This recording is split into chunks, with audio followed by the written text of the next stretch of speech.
Hello again, Susanna here, your angel and intimacy, intuitive, and spiritual guidance counselor. I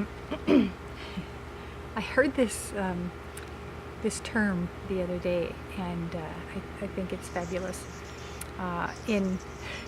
This kind of goes with the intimacy, intuitive, and it goes anywhere really, because it is about relationships, though. But it can be relationships in any situation, though.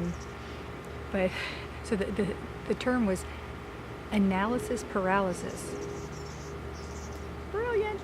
And basically what that means is like where you're analyzing everything in a situation, especially in a relationship, and because you're stuck in your head and you're over analyzing and you're trying to find anything wrong. You know, you're finding the smallest little thing wrong with the person or the situation, or, you know, someone gives you a compliment and you're like, okay, what did they mean by that? Did they mean that? Did they really mean that? Are they really into me? Or they were just saying that to be nice? Or are they, you know, and then where it paralyzes you and you can't move forward, you can't open up emotionally in an intimate relationship, let's say. So when we talk about, you know, if you're one of these people that is over analyzing everything, or you're questioning everything, you know, it's one thing to question what's happening on TV, or what's happening in the world, you know, how much is real, how much is whatever, but in a relationship, whether it's a friendship, an intimate relationship, a business relationship,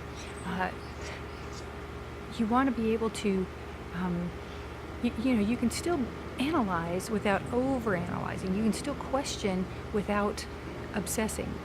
And that's sort of what we're talking about here. So it's what they meant by analysis paralysis, because you go into this zone where you spend all this time analyzing. You're here in your head and you're forgetting your heart. And, you know, in certain situations it's good to go with your heart, what your heart feels, what your gut feels, even maybe even more important. So, you know, getting out of your head and just going with it. So if someone gives you a compliment, just say thank you and go, wow, that was really nice, instead of going, but I look like crap today, I don't understand, they've got to be lying, they can't really mean that. Just say thank you and smile and go, damn right, I look good, I feel good, whatever, you know. Have fun with it.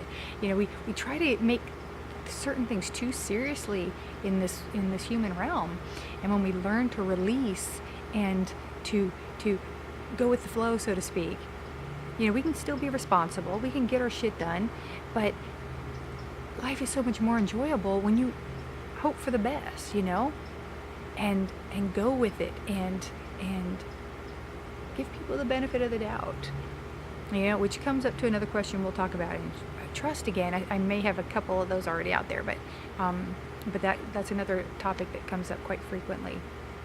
So giving people the benefit of the doubt, give them a chance, you know, and then if they prove otherwise, or if something doesn't feel right, and not just because you're paranoid and you're over analyzing, and someone says something and it doesn't feel quite right, you know, then question that.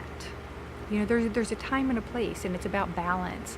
But when we obsess and overanalyze over insecurities, or questioning too much, or just looking for flaws in situations, in relationships, that's what creates the problem. So learning to get out of our heads so much and just feel and float. That's my favorite little visualization, is when you're going downstream, you know, it's so much easier to go and just float. Lay on your back and just float. Because when you're fighting it, when you're kicking and squirming, that's when you're going to hit your arm on a rock. That's where you're going to get hung up. That's when it takes way too much effort. In a good relationship, it takes effort, but not that much work. You know what I'm saying? So many people will say a good relationship takes work. You got to work so hard to keep a good relationship. No, if you have to work hard and struggle, it's not that good. It should be easy. And yes, you need to make an effort. You need to acknowledge each other. You definitely need to communicate. How many times do we have to say that? But it should be easy. And it should feel natural and organic. And, you know, if we get to the point where we start to overanalyze, then there's something not right. Either you're not in completely, obviously, if you're all in your head, then you're not in the relationship. You're in your head. You're in your brain. So allow yourself to get into the flow of the situation, of the relationship, whether it's intimate or friendship, whatever, but especially in an intimate relationship. If you want it to be strong and hold together and be a nice ebb and flow back and forth, you need to do your part too. And be focused, not analyzing, not over here questioning everything, because you're missing out. So get into the relationship. You know, after the fact, you can analyze and figure out what happened or whatever, if you have that need.